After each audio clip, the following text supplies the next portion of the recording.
Hi, welcome back to Talking Tech. I'm Caroline Hill. I'm here with Jeffrey Roach from Encoretech. Jeffrey, welcome. Thank you. Nice to be here.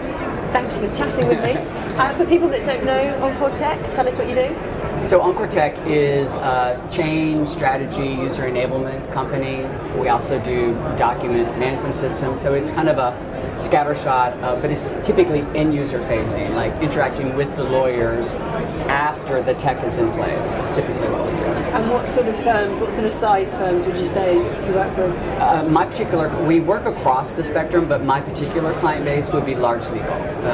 Over here, the Golden Circle, at home, like the MLaw 100, okay. Large firms. Okay. And this year, so it's interesting, we're not at the beginning of 2025, we've got, the time flies ridiculously fast. That's great, it's March. I know. How crazy is that? But there's a lot to look forward to. So another year of disruption. What are you telling your clients, or what are your clients experiencing that you're perhaps speaking to them most about?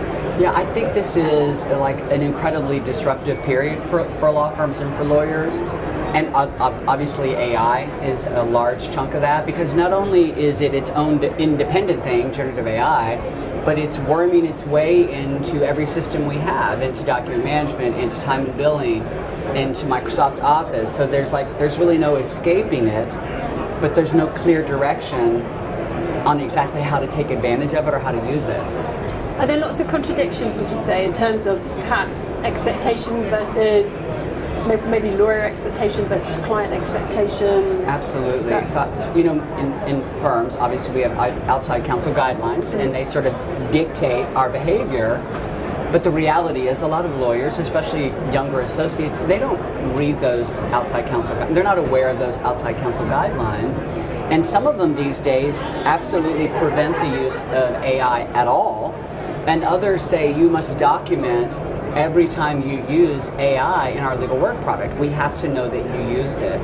And that information doesn't always trickle down to the people who are actually doing the work. So there's a real contradiction in that we're teaching people how to use AI, but they may be stymied at the client level because the client won't allow them to use AI. So there's a lot of just that fear, uncertainty, and doubt around it. It also feels like in the early days of cloud, right? When it feels like, I don't know how to say this politely, it feels like there's a bit of nonsense, like as in people using it but not realizing they're using it. That's right. And telling people using it but telling other people they can't use it. And there's we're at that, I get it, it's very different to cloud in a lot of ways, but there's some parallels, and it feels like people are going to be using it whether they know it or That's not, right. and that there must be some sensible approach to it, right? Like, I don't think that black and white is going to cut it right now. I totally agree, and I think actually you're right on. I think it is much like the cloud, the fear of, oh my gosh, our stuff is in the cloud, and I don't want I don't want my stuff in the cloud. All that sort of pushback we got, and now the cloud is old hat. Everybody's stuff is in the cloud. But I think there's some practical things you can do, and the first one is transparency. If I'm signing these guidelines and I'm agreeing to do things in a certain way, then you need to sort of have some sort of attestation by your lawyer that are working on the client level that they've read those guidelines and that they will adhere to them, and that means a lot more transparency. So those documents can't be hidden away on the DMS somewhere. They have to be somewhere that on the intranet or where I can get to them and I can review what is my client's stance on, can I use generative AI at all? Yeah. And I think that's the first step to being successful in terms of policy. I have to fundamentally understand all these new tools. How can I use them? Am I going to get in trouble if I use them? Is it going to take away all my work if I use them? And I think that's where the confusion is. Last question, I suppose, in light of time. Does it feel like, these conversations, it doesn't feel like we're so much further ahead than last year, right? I would agree. But I feel like in some ways, from some of the firms that I speak to, this year feels like it's going to be there's more use cases. They're not necessarily massive.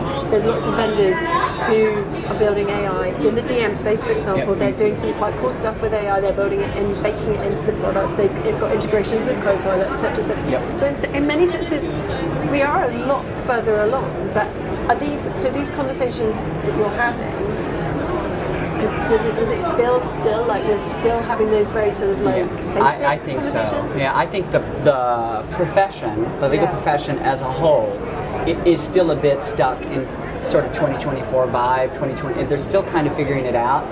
But what you're seeing, I believe, is accurate. There are some people who are kind of breaking away from the pack, and they're now becoming those forerunners. There's a handful of firms I'm working with who are much more vested, much more aggressive in large pilots of 500-600 lawyers. I mean, that's not really a pilot, that's a deployment. Yeah. But that's what we're seeing. But they are of a certain mentality. You know, they're those forward-thinking, aggressive tech firms who are saying, let's give it a shot and see what happens. But the larger chunk of firms are like, let's let them give it a shot and see what happens. I've heard people say that outright, just going, we're going to be a happy follower. We're going to watch, yeah. We're going to be a happy follower. Jeffrey, it's a pleasure. It's good to see you. Thank you so much for sharing. My pleasure. I look forward to speaking again soon. Absolutely. Take care. Thank you so much. Thanks.